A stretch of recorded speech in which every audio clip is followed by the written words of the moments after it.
여러분들도 잘 알고 계시는 바대로 12월 들어서 우리나라의 상황은 매우 어려워지고 있습니다. 여야는 대치 정국에서 헤어나올 기미를 보이지 않고 있고, 또 정치적 입장이 서로 다른 사람들끼리 자신과 의견이 다르다는 이유로 서로 적대시하는 일들도 일어나고 있습니다. 이런 상황 가운데 우리 그리스도인들은 어떤 자세와 태도를 취해야 되는가? 저는 오늘 정치적으로 어떤 입장을 가져야 되는가에 대해서 말하려고 하지 않습니다. 저는 오늘 조금 더 우리가 이 상황들을 좀 멀리 떨어뜨려 놓고 이 상황을 해석하려고 합니다. 이 부조리한 현실을 어떤 관점으로 바라보고 그 진정한 문제 해결책은 어디에 있는지에 대해서 말씀을 드리려고 합니다. 성경을 읽어 나가다 보면 때로 우리로 하여금 당황케 만드는 말씀이 나타나고 있음을 알게 됩니다. 그 중에 하나가 오늘 본문에 나오는 말씀인데요. 지나치게 의인이 되지도 말고 지나치게 악인이 되지도 말라는 말씀입니다. 무슨 말씀입니까? 군에 입대하는 사람에게 대개 군복무를 마친 선배들이나 혹은 고참들이 자주 해주는 조언이 있죠. 그것은 어떤 일을 할 때 적당하게 하라는 것입니다. 너무 못하면 고문관 소리 듣고 너무 잘하면 일감이 몰리기 때문에 그저 적당하게 해야 된다 라는 말을 하지요. 오늘 본문이 과연 그런 중도적 입장을 취하라는 말씀일까요? 전도서를 읽을 때 특별히 그런 식으로 읽으시면 큰 오해를 가질 수 있습니다. 복음서처럼 전도서를 읽어서는 안 돼요. 전도서는 자문과는 달리 어법이 직설적이지 않고 우회적이고 암시적입니다. 때문에 전도자가 말하는 바를 딱 읽어보고 금방 알아채기는 쉽지 않습니다. 이런 사실을 우리가 주목하고 본문을 가까이 할 필요가 있는 것이죠. 전도자는 본문 15절에서 내 허무한 날을 사는 동안이라고 말했습니다. 전도자가 이런 표현을 한 이유는 세상에서는 선을 행하는 자에게 상이 주어지고 악을 행하는 자에게 벌이 주어지는 인과응보의 원리가 제대로 실행되지 않기 때문입니다. 그렇기 때문에 허무한 날을 사는 동안이라고 말한 것입니다. 학생들의 경우 평소 공부를 성실하게 하지 않고 요령만 부리던 학생들이 수능을 봤는데 대박나는 경우들이 있죠. 또 평소 신앙생활도 잘하고 나름대로 열심히 공부했는데 원했던 결과를 얻지 못하는 경우도 있다 하는 것이죠. 직장인들도 마찬가지죠. 평소 일터에서 성실하게 일하지 않고 상사들에게 굽심거리기만 했던 이런 사람들이 오히려 승진을 하고 일을 정직하게 하고 성실했던 사람들이 오히려 탈락되는 경우들도 없지 않다는 것입니다. 이런 상황을 상정하고 전도자가 지금 이 이야기를 하고 있음을 기억해야 됩니다.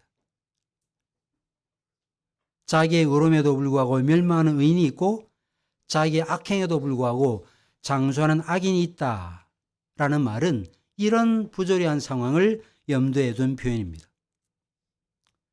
인과응보의 원리, 율법의 원리가 정확하게 시행된다면 의인은 장수해야 되고 악인은 비명객사해야 됩니다. 단명해야 맞아요. 그런데 오늘 본문에 보니까 그게 완전히 뒤집어져 버렸습니다. 오히려 의인이 비명객사하고 악인들이 무병장수하는 일들이 일어나고 있음을 언급하고 있습니다. 십계명 제5계명은 우리가 아는 바대로 부모에게 순종하면 어떻게 된다 그랬죠? 땅에서 장수할 것이다. 땅을 기업으로 받을 것이라고 말하고 있습니다. 잠언도 이런 원리를 말해요.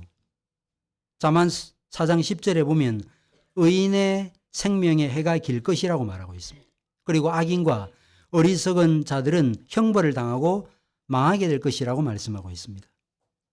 이런 말씀에 따르면 의인의 삶은 평탄해야 되고 악인의 삶은 힘들고 어려워 맞습니다. 그런데 현실이 그렇지 않다는 거예요. 의인이 의로운 중에 멸망하고 악인이 악행 중에 오히려 장수하는 일들이 일어난다라고 말하고 있습니다. 그 사건이 언제부터 시작이 됩니까? 타락 후부터 시작이 되죠. 아벨은 얼마나 믿음이 좋은 사람이었습니까? 그런데 아벨이 어떻게 되었죠? 가인에 의해서 살해당했습니다. 나봇은 하나님께서 자신에게 주신 그 유업을 조상들로부터 물려받아 그 유업을 지키고자 했지만 이세벨의 모략에 의해서 결국은 돌에 맞아 죽고 말았습니다. 스데반도 마찬가지죠. 저희 교회가 후원하는 키르키즈의 신재희 선교사님, 성경 번역 선교회에서 일하죠. 제가 그분으로부터 직접 들은 말씀입니다. 선교사들의 뒷바라지를 했던 선교단체에 속한 여자 간사가 나도 한번 선교를 해보겠다라는 마음을 가지게 되고, 그래서 그도 신학 공부를 하고 선교 훈련을 마치고 자신이 원했던 선교지로 간 거예요. 그런데 3개월 정도 지나서 암에 걸려서 죽고 말았다는 것입니다. 여러분들이 이런 현상들을 어떻게 설명할 수 있습니까?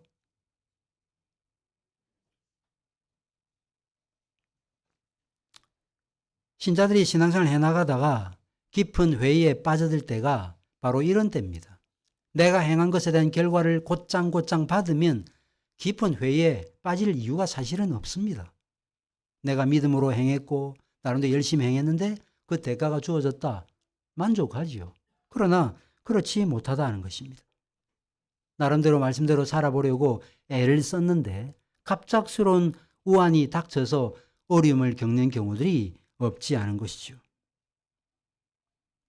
선한 행동과 선한 일에 대한 그 일이 참으로 우리에게 의미 있고 갇힌 일이 되기 위해서는 그 선한 일에 대한 보상이 제때 정확하게 이루어져야 됩니다.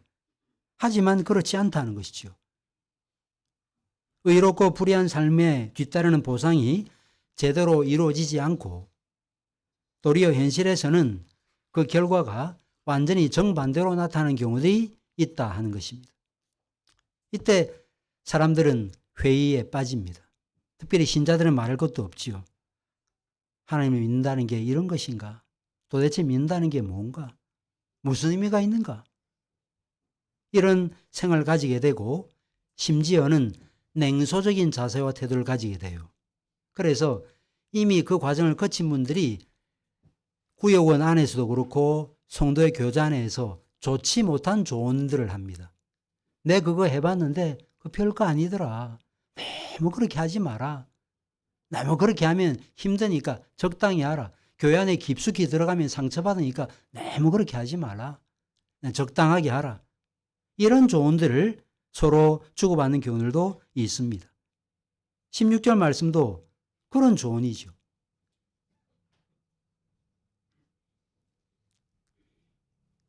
인과응보의 원리가 제대로 실행되지 않을 때 사람들은 그래서 현실에 순응하라. 현실과 타협하라. 현실의 상황들을 감안해서 적당하게 행동하라고 권면합니다. 더러운 세상 그렇게 애써서 깨끗하게 살려고 하지 마라. 더러운 강물에 그 물 한 컵 생수 붓는다고 해서 그 더러운 강물이 뭐 맑아지느냐. 당신 한 사람 그렇게 한다고 해서 이 삶의 어떤 뼈대와 구조가 바뀌는 게 아니다. 적당하게 하라고 권면을 하는 것입니다.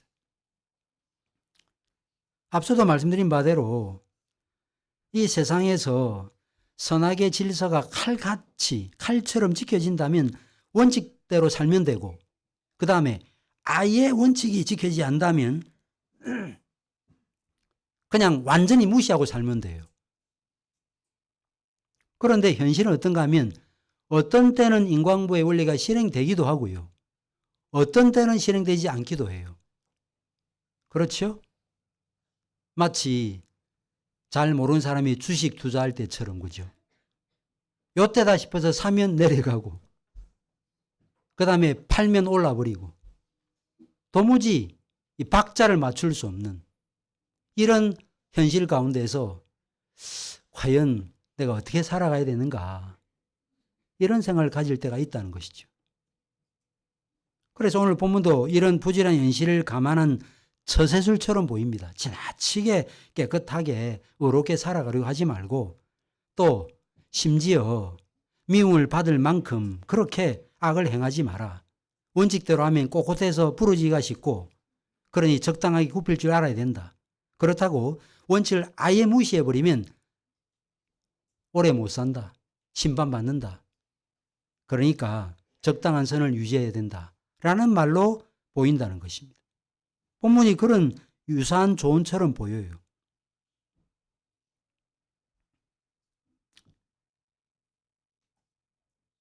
과연 그렇나요?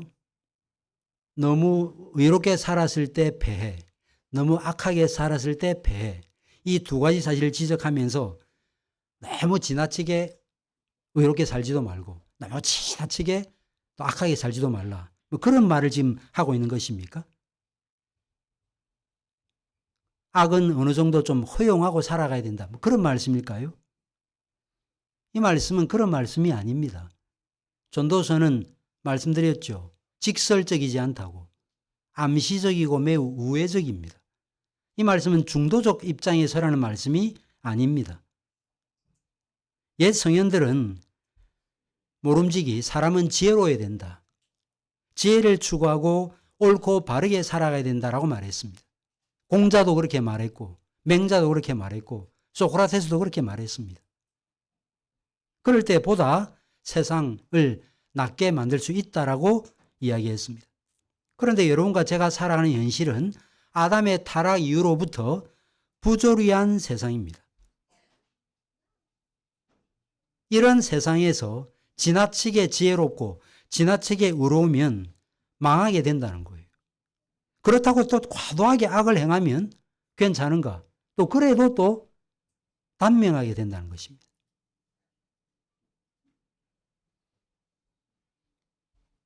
따라서 우리는 이 말씀을 그냥 문자 그대로, 그러니까 중도, 이쪽 저쪽도 치우치지 않는 그런 뜻의 말씀으로 이해해서는 안 되는 것입니다. 이 말씀은 무슨 뜻으로 봐야 되는가? 하나님의 임의적이고 주권적인 섭리 앞에서 스스로의 지혜를 과신해서도 안 되고 하나님을 두려움이 없이 극악하게 행동해서도 안 된다 하는 뜻으로 받아들여야 되는 것입니다. 신자는 한편으로 불의한 삶을 배격하고 의로운 삶을 살아야 됩니다. 그런데 또 다른 한편 인간이 의롭고 선할 수 있다. 하고자 하면 의로울 수 있고 선할 수 있다. 라는 사실을 절대적으로 믿는 믿음으로 살아가는 것도 경계하는 말씀으로 이해해야 되는 것입니다. 어떤 사람이 전적으로 옳고 바르게 행할 수 있습니까? 사람은요, 절대적으로 옳거나 절대적으로 의로울 수 없습니다. 때로 어떤 문제가 발생하면 편이 나누어져 가지고 저쪽 사람은 이쪽 사람을 나쁜 사람이라고 욕하고 또 이쪽 사람은 저쪽 사람 아주 못돼 먹은 사람이라고 욕합니다. 그러나 지금 전도자가 말하고 싶은 것은 전적으로 악한 악인도 없지만 전적으로 의로운 의인도 없다고 지금 말하고 있습니다. 18절은 이런 차원에서의 말씀으로 이해됩니다. 너는 이것도 잡으며 저것에서도 내 손을 놓지 아니하는 것이 좋으니 하나님을 경외하는 자는 이 모든 일에서 벗어날 것임이라고 말씀했습니다. 이 말씀이 무슨 뜻입니까? 이 말씀은 너는 이것을 붙들고 다른 것에서도 너의 손을 놓지 않는 것이 좋을 것이다. 왜냐하면 하나님을 두려워하는 자는 둘 다로부터 벗어난 자이기 때문이다. 라는 말입니다. 근데 이 말이 무슨 말일까요?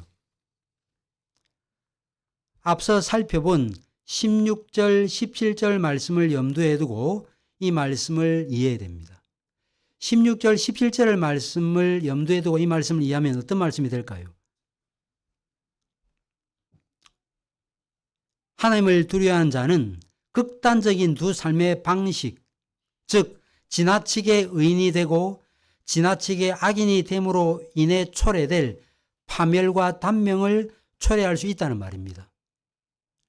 적당하게 중도적으로 살라는 말이 아니고요. 우리는 당연히 거룩하게 살아야죠. 악하게 살아서는 안 되죠. 또 그렇다고 해서 전적으로 의인이 될 수 있는 것처럼 그렇게 생각하고 살면 어려움에 처할 수 있다는 거예요. 그 상황에서 벗어나야 된다는 것입니다. 의롭게 살지 말라는 뜻이 아니에요. 의롭게 살아가야 되지만 그러나 인간이 갖고 있는 실력과 능력을 가지고 내가 원하는 그런 삶의 모습을 만들어내거나 그런 사회를 만들어낼 수 있는 것처럼 그렇게 착각하지 말라는 것입니다. 거기에서 벗어나라는 것입니다.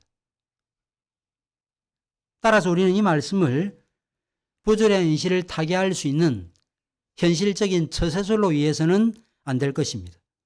너무 의로워지려고 하면 이쪽으로 치우치게 되고 너무 사악하면 또 저쪽으로 치우치게 될 것이니까 이 고개사가 좌우 균형을 잡는 것처럼 적당한 거리를 두고 행동하라는 그런 뜻으로 위해서는 안 되는 것입니다. 성경은 절대로 상황 윤리를 말하지 않아요. 세상이 그러니까 거기에 맞추라고 절대로 말하지 않기 때문에 이 말씀을 앞서도 말씀드렸지만 중도적 입장을 취하라는 말씀으로 이해해서는 안 된다 그 말이에요. 당연히 그러게 살아야죠. 그러나 우리가 의인이 된다고 해서 우리가 지혜로워진다고 해서 인간이 갖고 있는 최고의 무기인 지혜를 잘 손용하기만 하면 절대적 의에 이를 수 있다거나 혹은 내가 원하는 사회를 만들 수 있다고 그렇게 생각해서는 안 된다는 것입니다. 인간의 지혜가 완전함에 이를 수 있다라고 하는 이 생각을 경계하는 말씀으로 읽어야 되는 것입니다. 왜냐하면요, 인간은 이상은 높은 데 비해 이상을 실현할 능력은 없기 때문입니다. 인간은 높은 도덕적 이상을 실현해낼 능력은 없어요. 하나님의 형상으로 지음받았기 때문에 거룩한 선과 또 거룩함을 추구하는 마음은 갖고 있지만 그것을 완벽하게 이루어낼 수 있는 능력과 힘은 우리에게 없다 하는 것입니다. 이처럼 인간의 한계를 인정하는 사람을 가리켜 18절에서 여호와를 경외하는 자라고 지금 말하고 있습니다. 우리는 여기서 잠언 기자가 말하는 여호와 경외 사상과 전도자가 말하는 여호와 경외 사상이 좀 다르다는 것을 확인하게 됩니다. 잠언이 말하는 여호와 경외 사상은요, 인과응보의 원칙을 믿고 살아가는 삶의 자세와 태도를 갖는 것을 가리킵니다. 선을 행하라, 그리하면 생명이 길리라. 여호와를 경외하라, 여호와를 신뢰하라, 내 앞길이 평탄하리라. 잠언에 이런 말씀이 계속 나타나죠. 이게 잠언이 말하는 여호와 경외의 삶의 특징입니다. 그런데 반면에 전도자는 어떻게 지금 말하고 있습니까? 하나님과 하나님의 율법을 비웃고 교만하게 행하는 악행을 행하지도 않는 자세를 견지함과 동시에 부조리한 현실을 자기 경험, 자기 사고, 자기 지혜에 따라 판단하지 않는 자세와 태도를 의미하는 것입니다. 여러분도 그렇고 저도 그렇지만 어떤 상황이 자기 생각과 뜻에 따라 움직여지지 않을 때 우리는 되게 힘들어합니다. 그러죠? 이게 왜 컨트롤이 안 되지? 하는 그것 때문에 힘들어합니다. 특별히 권위를 갖고 있는 사람은 더 말할 것도 없죠. 자녀가 말을 안 들어먹을 때, 또 자신이 치리하는 기관이 말씀의 원리를 따라 제대로 치리되지 않을 때 힘들어할 수밖에 없는 것입니다.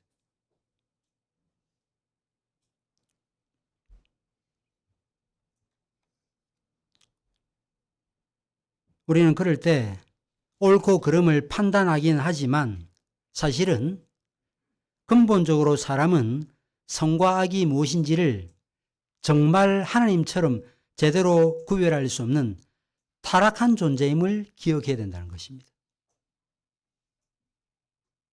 그러지 않으면 어려움을 겪을 수 있다는 거예요.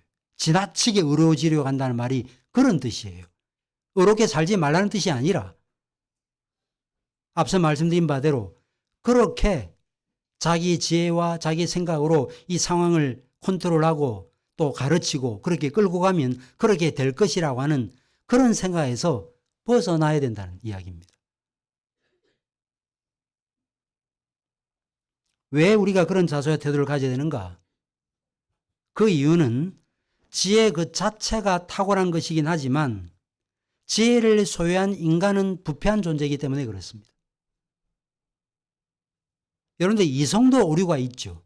이성 그 자체도 오류가 있는데 이성을 가진 인간이 부패한 존재이기 때문에 부패한 인간이 이성을 옳고 바르게 사용하지 못한다는 거예요.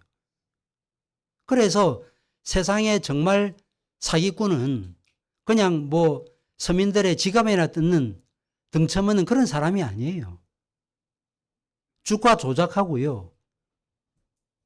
모든 것들을 아주 비밀리에 진행하는 사람들이 오히려 훨씬 더 악한 사람들입니다. 전도자는 19절 이하에서 이 사실을 말하고 싶은 것입니다. 전도자는 지혜는 지혜로운 자에게 큰 힘이 되어서 10명의 권력자, 통치자를 두는 것보다 더 강하다라고 말하고 있습니다. 이것은 현실에서 지혜가 갖고 있는 힘과 능력이 얼마나 큰지 탁월한지를 말하는 말씀입니다. 솔로몬도 이런 사실을 염두에 두고 잠언 21장 22절에서 지혜로운 자는 용사의 성에 올라가서 그 성을 의지하는 방벽을 허느니라고 말했습니다. 의로움, 지혜, 우리에게 큰 유익을 가져다 줍니다. 죽음을 피하게 만들기도 하고 생명을 연장하게 만들기도 합니다. 지혜로운 사단장이 통솔하는 부대는 죽음 직전에 구출될 수 있어요. 지금 이스라엘과 하마스 간의 전쟁 상황, 최근 우리 한국 정치 뉴스 때문에 가려졌지만 지금 상황이 어떻게 전개되고 있습니까? 이스라엘이 잘 나가고 있습니다. 왜 잘 나가는가 하면 여러분들도 뉴스를 들으셨겠지만 전쟁 사령관들이 있죠. 지도자들이 거의 다 암살을 당했습니다. 그러니까 총사령관은 일선에 나서서 총을 쏘는 사람이 되어서는 안 되죠. 전쟁의 큰 판세를 읽고 병력을 어디에다가 배치시키고 그 다음에 어떻게 공군력을 활용하고 뭐 이런 거를 고민해야 될 사람이잖아요. 그런데 그런 사람들이 다 암살을 당해서 죽은 거예요. 이스라엘의 그 특공대 모사드라고 말합니까? 저격에서 다 죽은 거예요. 지혜가 갖고 있는 힘이 얼마나 큰지를 보여주는 거죠. 그래서 전도자는 한 사람의 지혜자가 10명의 통치자보다 낫다고 지금 말하고 있는 것입니다. 그런데 지금 본문에서 말하는 권력자, 통치자가 누구를 가리키는가? 당시 이스라엘 사회에서 교육받은 사람이겠죠. 율법을 가르침 받았던 사람들이라고 할 수 있겠습니다. 지도자층에 속했던 사람, 바리새인, 서기관, 대장, 그 다음에 사내인 공회원, 뭐 그런 사람들이라고 할 수 있을 것입니다. 오늘날 우리 사회로 말하면 정치, 사회, 자연, 과학 분야에 연구소에서 연구하는 연구원들, 교수들, 박사들, 그 다음에 정부 관료, 뭐 국회의원 같은 그런 사람들이라고 할 수 있을 것입니다. 이런 분들이 갖고 있는 지혜가 일반인들의 지혜보다 더 우월한 것이 사실이고 그래서 어떤 정책을 펴느냐에 따라서 다수가 혜택을 받느냐 그렇지 못하느냐가 결정되는 것입니다. 그러면 지금 전도자가 지금 본문에서 이런 지혜를 갖고 있는 통치자들을 더 믿고 신뢰하라는 말을 하고 싶은 것인가? 그렇지 않아요. 20절을 보시면 선을 행하고 전혀 죄를 범하지 아니하는 의인은 세상에 없다고 지금 말하고 있기 때문이죠. 일찍이 예루살렘 성전을 건축하고 낙성식을 거행하고 난 다음에 솔로몬이 기도할 때 열왕기상 5장에서 뭐라고 기도했습니까? 죄를 범하지 아니하는 의인은 없사오니 하나도 없사오며 그렇게 기도를 시작했습니다. 시편 14편에서는 시편 기자가 뭐라고 말합니까? 의인은 없나니 하나도 없으며 사도 바울도 로마서 3장에서 그 말씀 인용하면서 의인은 없나니 하나도 없다고 말했던 것입니다. 결국 전도자가 말하고 싶은 것은 사람을 강하게 하고 또 많은 사람에게 생명을 줄 수 있는 지혜를 가진 사람도 죄를 전혀 범하지 아니하는 의인이 될 수 없다는 말이죠. 우리는 이런 사실을 잊어버려서는 안 됩니다. 지금 한국 정치 상황도 마찬가지예요. 강한 힘과 능력을 발휘하는 지혜를 소유한 통치자들로 인해서 일반 국민들이 어느 정도 도움을 받을 수는 있습니다. 그러나 또 다른 정권이 들어서고 또 탁월한 지도자가 대통령이 된다고 해서 과연 이 부조리한 사회가 정의로운 사회로 바뀌어질 수 있느냐? 그럴 수 없다는 것이죠. 쿠데타를 일으킨 전두환 대통령 제5공화국 정치 모토가 뭡니까? 정의로운 사회예요. 아이러니죠, 그죠? 전도자는 이 사실을 나타내기 위해서 인간의 부패성과 특별히 부패성의 한계, 인간이 얼마나 부패한 존재인지를 21절 이하에서 보여주고 있습니다. 또한 사람들이 하는 모든 말에 내 마음을 두지 말라. 그리하면 내 종이 너를 저주하는 것을 듣지 아니하리라. 너도 가끔 사람을 저주하였다는 것을 내 마음도 알고 있느니라고 말했습니다. 여러분들 처음에 사람을 사귀면요, 그 사람이 특별히 나쁜 사람이 아니고는 그 사람이 갖고 있는 매력에 끌리게 돼요. 그래서 좋으면요 죽고 못 삽니다. 그러다가 시간이 조금 지나잖아요. 그러면서 그 사람의 흉어물이 눈에 보이기 시작하죠. 그러면서 관계가 약간 소원해지고 그러면서 그 사람의 실수와 허점과 잘못을 다른 사람에게 이야기하기 시작합니다. 본문은 이런 상황을 상정하고 있어요. 고대 종은 주인으로부터 함부로 취급을 당했습니다. 특별히 고대 종은 인격적 대우를 못 받았습니다. 동물 취급을 받았습니다. 그러다 보니까 주인은요, 종에게 거리낌 없이 행동을 합니다. 은밀하게 행해야 될 그 일도 종 앞에서 하는 그런 경우들도 있습니다. 우리로 봐서는 어떻게 저럴 수 있지? 근데 때로 영화 같은 데 보면 그런 일을 하죠, 그죠?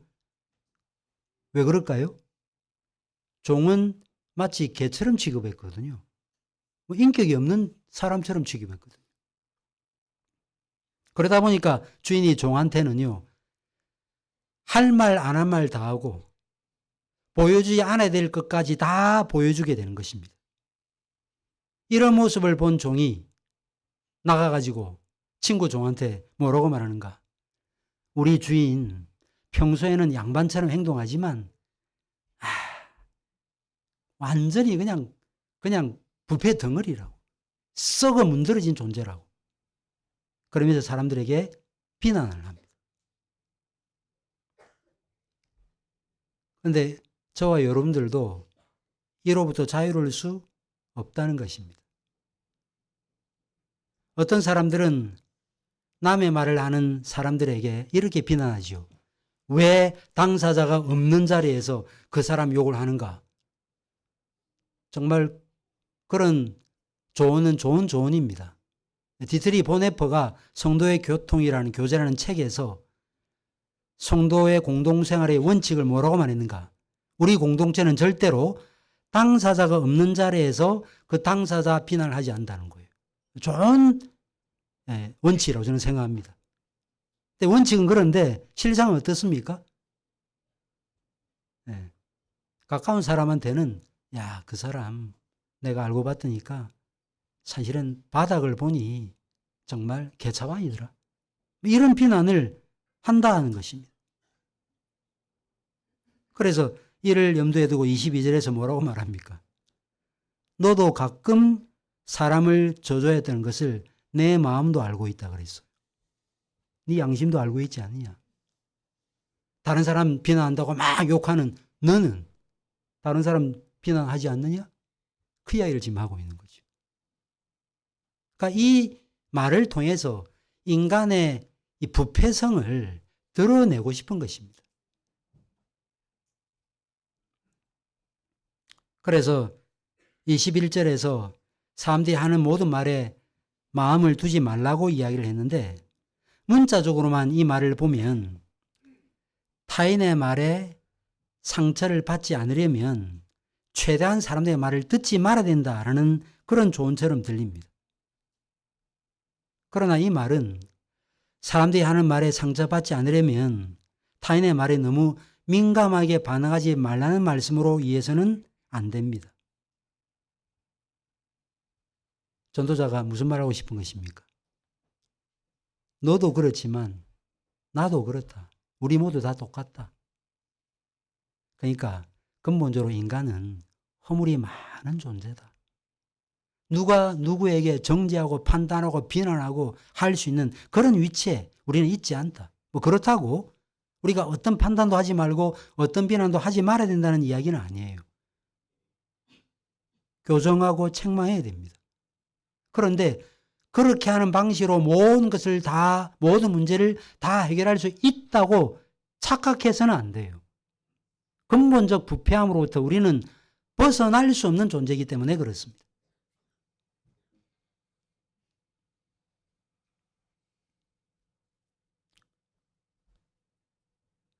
당시 통치자들이나 또 그들로부터 사람 취급 못 받았던 종들이나 사실 도덕적 수준은 큰 차이가 없었습니다. 심지어 종들보다 훨씬 더 악한 사람들이 많았습니다. 네로 황제를 비롯해서 아왕 같은 사람, 로보암 왕, 또 유다의 아하스 왕 같은 사람들 훨씬 더 못했습니다.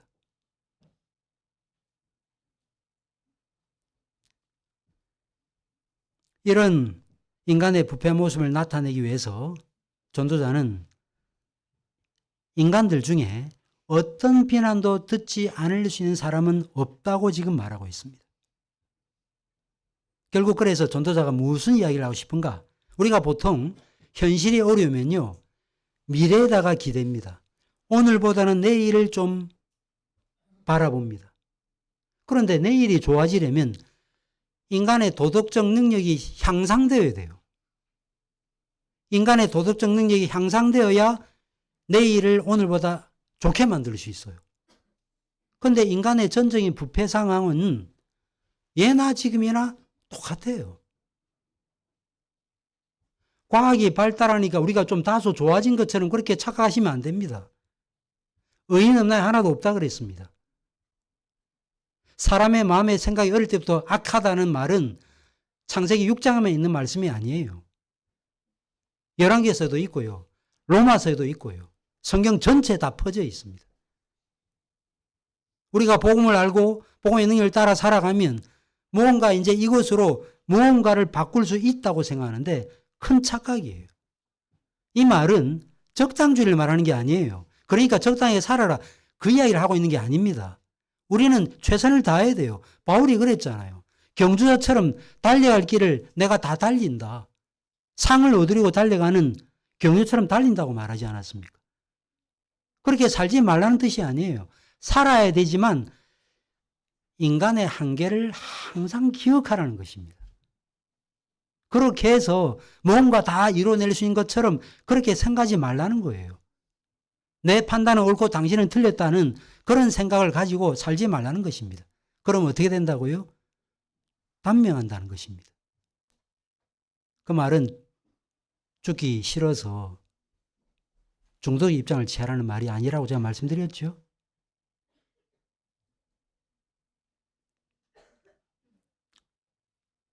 전도자가 결국 말하고 싶은 것은 미래의 모든 가능성을 무효화시키는 것은 다름 아닌 인간의 부패성이라는 것입니다.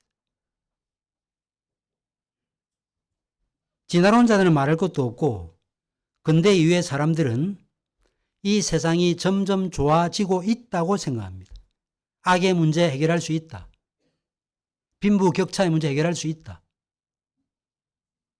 해결이 되나요? 해결이 안 됩니다. 여러분 뉴스 들어보세요.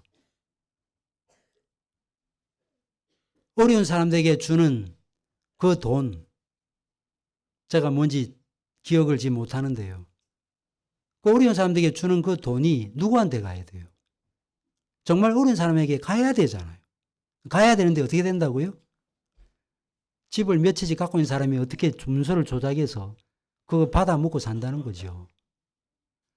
보육원을 하고 요양을 하는데 또 어린이집을 하는데 정부로부터 받는 그 돈이 수입이 되니까 억지로 사람을 잡아두고 요양원에서도 관리하기 어려우니까 어떻게 합니까? 수면제를 먹여서 재우고 배설을 많이 하니까 음식을 적게 주는 거예요. 이게 현실이에요. 문제의 원인이 어디에 있습니까? 우리의 마음에 있는 거죠. 인간의 부패함에 있습니다.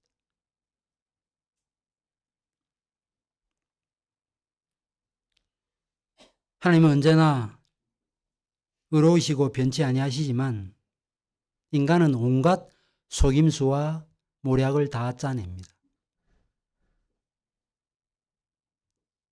근대 이후로 세상이 나아질 것처럼 보였지만 여러분들도 아시는 바대로 1, 2차 세계대전으로 인해서 낙관주의가 허무주의로 바뀌고 말았습니다.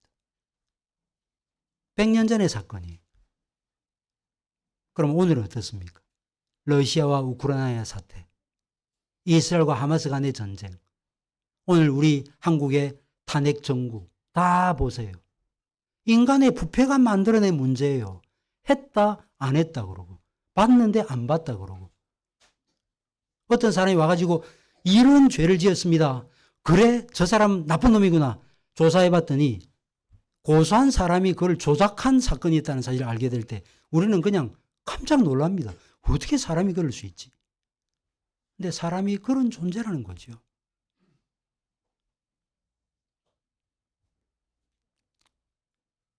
(2016년 2월에) 아버지가 중학생 딸을 살해하고 시신을 방치한 사건이 발생했었습니다.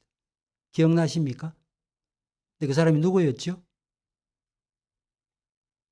신학대학 PhD 박사학위를 받은 담임 목사였습니다. 큰 충격을 받았었죠. 최고의 학위를 가진 지식인이었고 경건한 종교인이었고 아버지였습니다. 그런데 딸을 살해하고 시신을 집에 보관했습니다. 이처럼 천인공노할 만행을 저지른 사람은 그분만이 아니에요.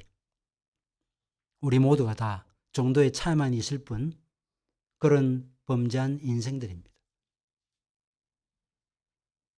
1908년에 더 타임스지에서 유명인사에게 이런 내용의 글을 써달라고 원고 부탁을 했습니다. 세상의 문제는 무엇인가? 라는 주제였습니다. 그런데 G.K. 체스터톤이라고 하는 신학자가 아주 간단하게 답을 써보냈습니다. 뭐라고 답을 써보냈는가? 선생님들, 내가 문제입니다. G.K. 체스터톤. 그렇게 답신을 보냈다는 거예요. 부조리한 현실을 빚어내는 존재는 정치인도 아니고 지식인도 아니고 인간입니다. 우리 모두입니다. 우리 모두가 다 토해낸 배설물을 처리하느라고 지금 어려움을 겪고 있는 거예요. 분별력도 없고 한 사람의 아래 그냥 확 휘둘리고 이러자 그러면 다 저쪽으로 가고 그런 결과를 우리가 지금 보고 있는 거예요.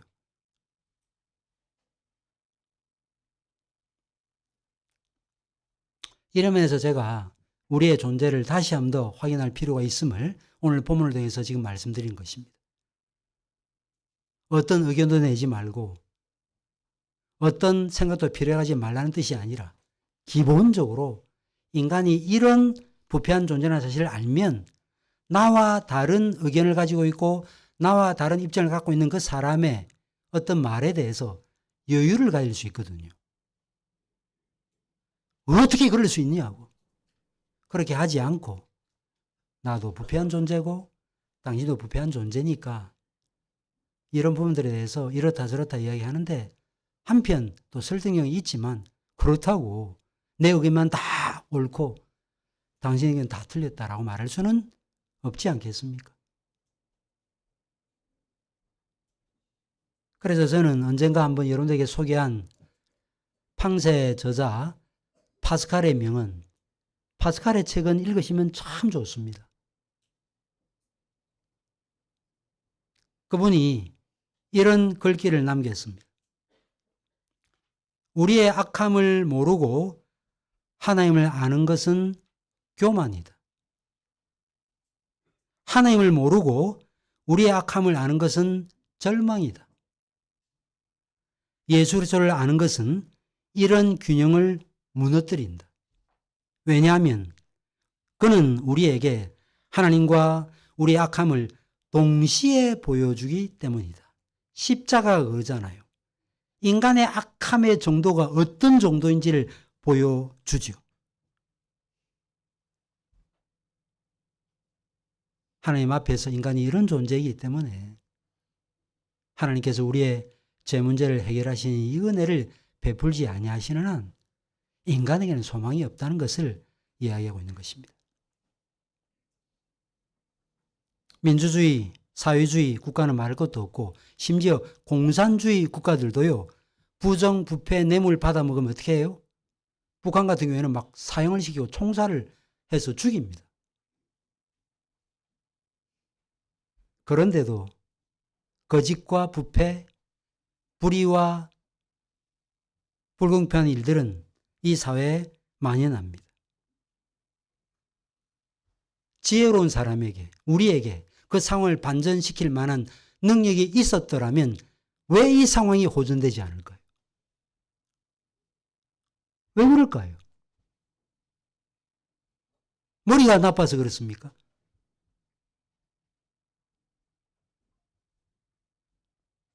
인간이 부패하기 때문입니다.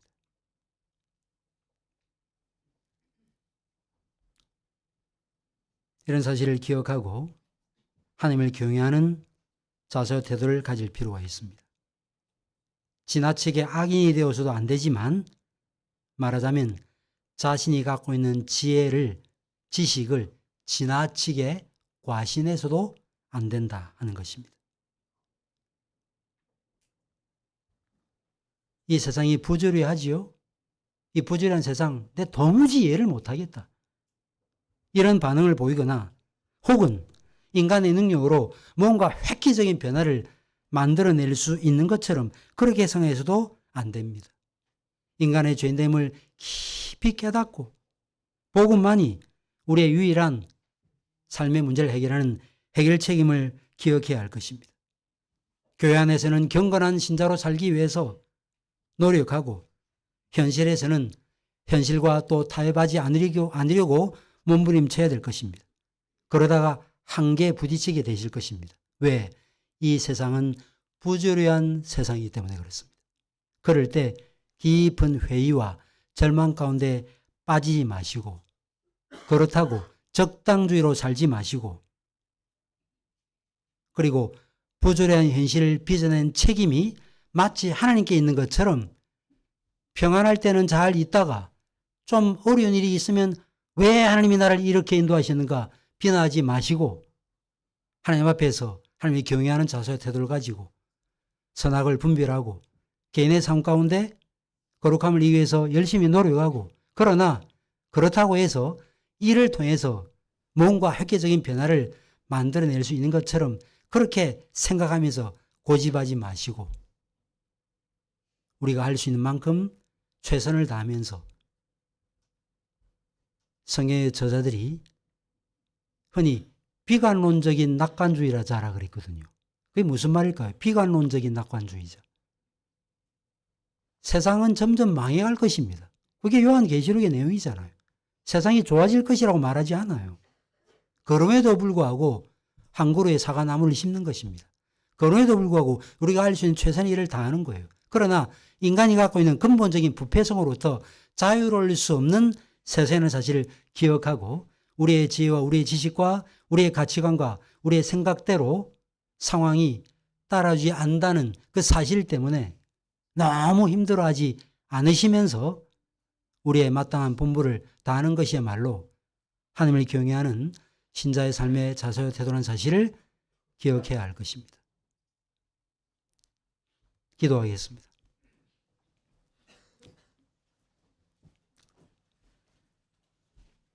하나님 아버지, 오늘도 주의 말씀으로 가르침을 받았습니다.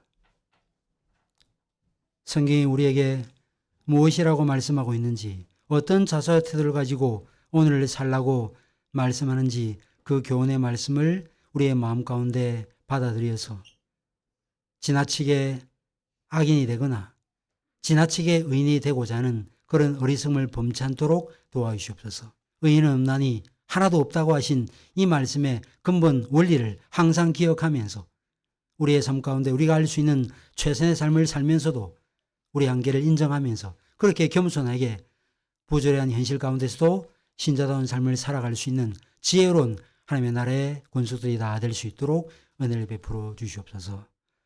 예수 그리스도의 이름으로 기도하옵나이다. 아멘.